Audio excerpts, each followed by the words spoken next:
I'm Zibby Owens, and you're listening to the award-winning podcast, Moms Don't Have Time to Read Books. Thanks so much for listening to my podcast. If you like what you hear, please follow me on Instagram at Zibby Owens and also at Moms Don't Have Time to Read Books. Thanks so much for listening. Enjoy it. I'm so excited to discuss my sponsor today, which is Page One Books, because my summer book bundle is ready on pageonebooks.com. And the bundle that I've put together includes 3 books that I picked, Montauk by Nicola Harrison, More Myself by Alicia Keys, and I Miss You When I Blink by Mary Laura Philpott, all of which have been on this podcast here. It includes a Moms Don't Have Time to Read Books beach tote, a cute little library card pencil / cosmetic case, and a water bottle for staying hydrated, plus a little thing of sun lotion. So go to pageonebooks.com, page one with the number 1, so pageonebooks.com, and check out my Page One Books summer bundle. Buy it as a gift, a housewarming, if you actually go somewhere, or just give it to yourself. Everybody needs a treat. We've had a long spring. pageonebooks.com. Welcome to the 3rd day of my July book blast. This is Beach Reads Wednesday, and I'll be releasing lots of episodes this week and next to get all these great beach reads out, and also books that have come out during the quarantine or books that I think you just need to read at this time. And I just don't want you to miss these authors for any longer. So anyway, here are some great beach reads. Each episode this week will have a book that I think you should curl up with and read if you ever find the time. Brooke Fossey was once an aerospace engineer with secret clearance before she traded it all in for motherhood and writing. She's a past president and an honorary lifetime member of DFW Writers Workshop. Her work can be found in numerous publications, including Ruminate Magazine and Smoke Long Quarterly. Her debut novel, The Big Finish, was published from Penguin Berkeley. And when she's not writing, you can find her in Dallas, Texas, with her husband, 4 kids, and their dog Rufus. She still occasionally does math. Well, thanks so much for coming on Moms Don't Have Time to Read Books. I'm so excited to be here. Can you please tell listeners what The Big Finish is about? And congratulations on your debut novel. It's really exciting. Well, thank you. The Big Finish is about an 88-year-old man named Duffy Sinclair, and he's living his last days in peace at Centennial Assisted Living, except it's all disrupted when his roommate's troubled granddaughter climbs through their bedroom window, and he has to reassess his legacy and his past and make some decisions as chaos ensues. And what I was so interested that you would choose to tell a story from the point of view of an 88-year-old man. Tell me about that. How did you come up with the idea for this book? I wish I have an 88-year-old man living inside of me somewhere. I'm like an old curmudgeon. No, but truly, I came up with the idea when I was visiting my grandpa at the assisted living, and I would bring all of my kids. And like you, I have 4 children, and it was chaos. It was controlled chaos. I did a lot of just collecting them, trying to make sure they didn't run away. But I was inspired because everyone there, despite their age, had such rich histories and such fantastic personalities, and I decided they all deserved a book. But more than that, they just deserved to be the heroes of the book. And so that was the seed. And I loosely based my main character off of my grandpa. And Josie, who's trouble but also brings a lot of joy, is kind of my kids, basically, is how it happened. I feel like a lot of trouble and a lot of joy is a good description of basically any kid. Sort of. 100%. I know I saw the picture of you with your 4 kids seeing your book in a bookstore for the first time on Instagram, and that was so great. How exciting. Yes. And I had one teenager that was underwhelmed by it all, but what are you going to do? I could see. I'll have 2 almost 13-year-olds, and I relate to that to that montage. Did you give your grandfather the book? Like, did he get a chance to read it? You know what? He passed before I had finished. You know what? In fact, I think I may have finished the draft, but he did not get to see it published. Aww. But I know he's smiling down on me, and he's probably pretty proud. Aww. So what was the process like writing this novel, and why write a novel now? Like, where did that come from in your life? So it's really funny. I was an engineer, a profession. I got 2 degrees in it, and I worked at Lockheed on the Joint Strike Fighter, which is the F-35 plane. And then I started having a bunch of kids, and after 4 of them, I decided I was going to stay home. And I really am glad that I made that decision. But at the same time, I was slowly going insane because I had 4 kids in 5 years. And so it was a little bit of luck here. During a nap time, I opened up my computer and I started writing, and I couldn't stop. And so I would look forward to these nap times because I would start going into a different world. And I finished a couple books, and I started to practice the craft and really get serious. And so it took me about 10 years to get here, but it's been fun. It's basically a very late in life passion that I discovered. Wow, that's amazing. I feel like such a waste of space when I talk to so many authors like you who use their kids' nap times to write books. And I was like, I emailed. Like, why did I waste all those naps? Like, I tried to catch up on thank you notes or whatever else I was doing, like bills, and everybody else is sitting around writing beautiful novels or practicing the craft. And anyway. Wow, you should see my house during that. I could have been doing something else also productive, but that was my outlet. So it was fun for me. That's awesome. And how has it been? I know this is such a crazy time in the world, A, and to have a book come out, B, what has this whole process been at this stage, having worked for so long to get this out into the world? It's just been a lot of, there's been an expectation gap, obviously, and I'm glad that my family and I are very adaptable. So we've just kind of rolled with it. I mean, what are you going to do? You just have to accept it and keep moving. So, it was disappointing. We canceled the parties. We canceled all sorts of events. But then I learned how to use a lot of technology, and I did more online stuff than I ever imagined. So I'm well equipped now at the house. Although you couldn't tell it by looking at me at the moment. I know. I'm like, if we ever do go back to real life, now I have all these skills. I know, right? Throw me on a platform and let me find my way out, Oh my gosh. After working on that book, are you working on another novel, or are you constantly thinking of new ideas, or how does the writing process look for you? So I am working on another novel, and it's cooking, and I'm what they call a pantser. So I don't like the plot. I just kind of like to explore and surprise myself as I write.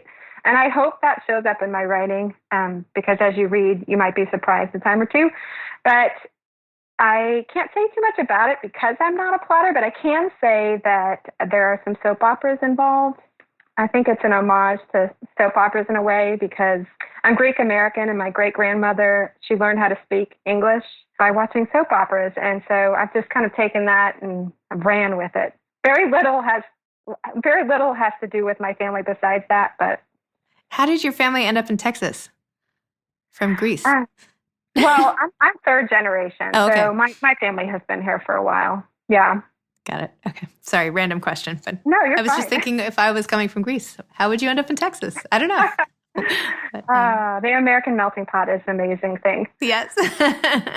So what kind of books do you like to read? Do you like to read fiction like this? Or who are some of your role model authors or books that you've read lately that you've really enjoyed?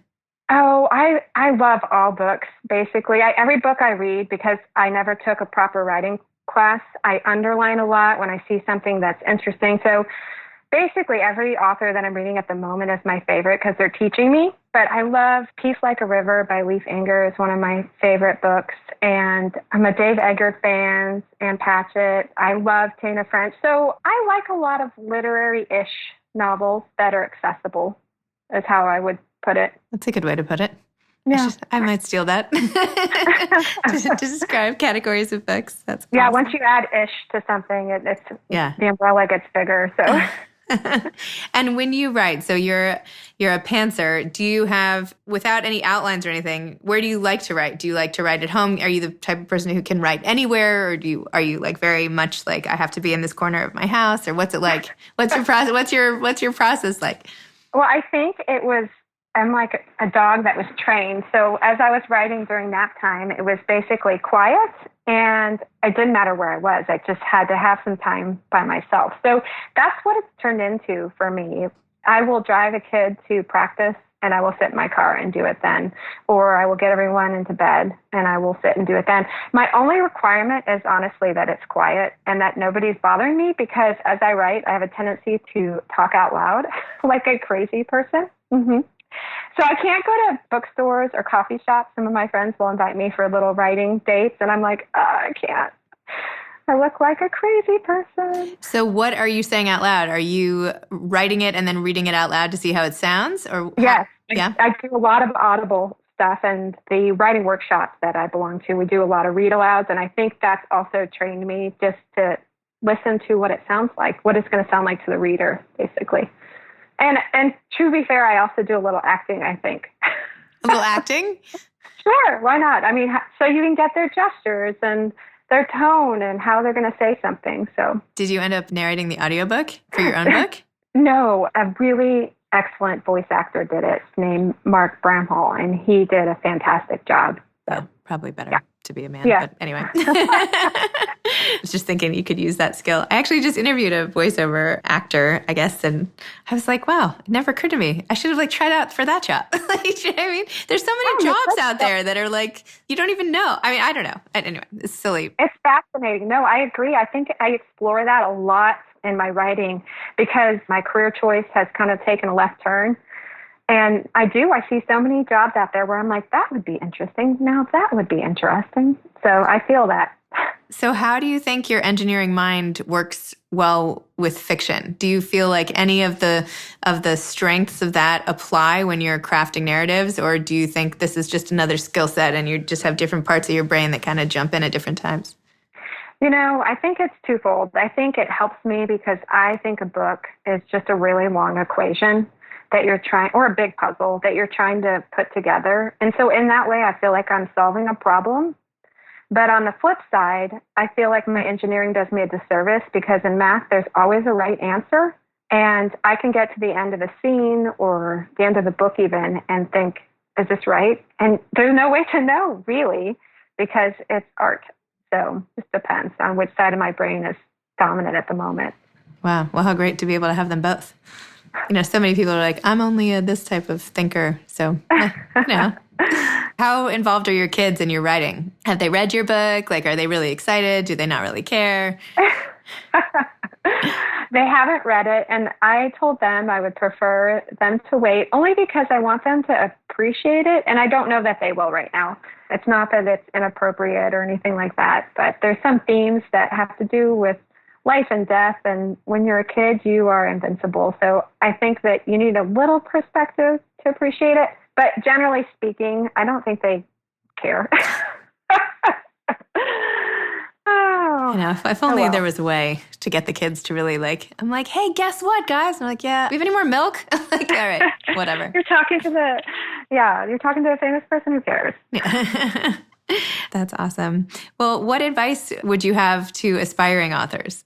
I think my only advice is to give yourself permission to write because, and this is from my own personal experience, all by itself, it feels like a very silly endeavor to sit and write made up stuff. It does. And I think that our adult brains kind of can stop us from just going there.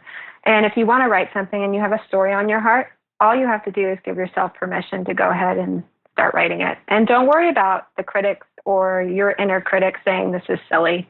I have a good friend that always tells me when I'm like, oh, my story feels silly or my short story. And he's like, describe The Wizard of Oz to me. And I'll say, oh, it's about a girl that gets sucked up in a tornado and lands in a weird world. I mean, it sounds so silly, right? If you really think about it.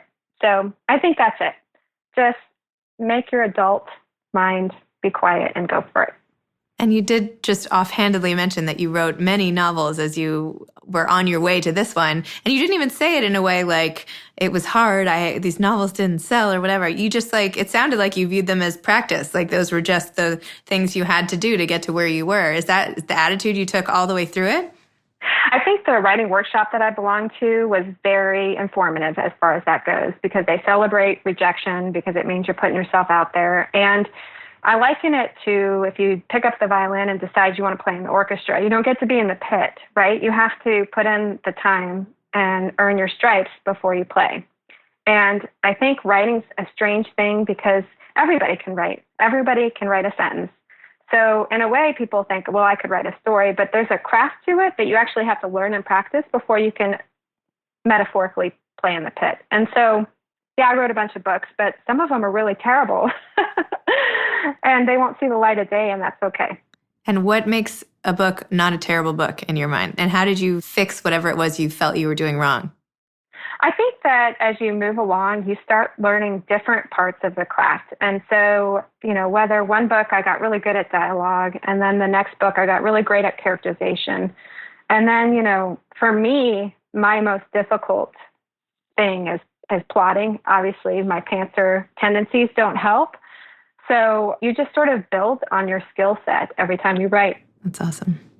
Well, thank you so much for sharing your experience and your process and your book and all the rest. Well, likewise, Zibby. I'm so pleased to be here. And I just, when I saw you had 4 kids, I thought, oh, we are kin. We're secret kin that we don't even know each other, but yes, now we do. I know. I felt the same way when I read that about you. I was like, okay, well, yeah. There's a lot we understand without even having to say. Yes, I love it. So. All right. Well, have a great day, and thanks for coming on the show. Okay. Bye-bye. Right, good to meet you. Bye. Thanks for listening to a Beach Reads Wednesday episode from my big July book blast. I hope you've enjoyed it, and I hope you've enjoyed getting to know some of these amazing authors.